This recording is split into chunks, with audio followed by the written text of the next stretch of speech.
சின்ன இடையினில் மின்னலேன ஒரு கோடு ஓடும், அதை கண்டதும் மேகங்கள் மந்திர பூமழை தூவும் தூவும். சின்ன இடையினில் மின்னலேன ஒரு கோடு ஓடும், அதை கண்டதும் மேகங்கள் மந்திர பூமழை தூவும் தூவும்.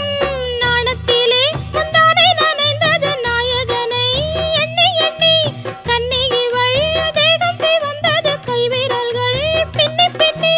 வஞ்சியின் அழகை சொல்ல சொல்ல இங்கு செந்தமிழும் கொஞ்சம் சிந்தித்தது. மெல்ல மெல்ல நடந்து வந்தது பாதம், அதை சொல்ல சொல்ல நெஞ்சில் எழுந்தது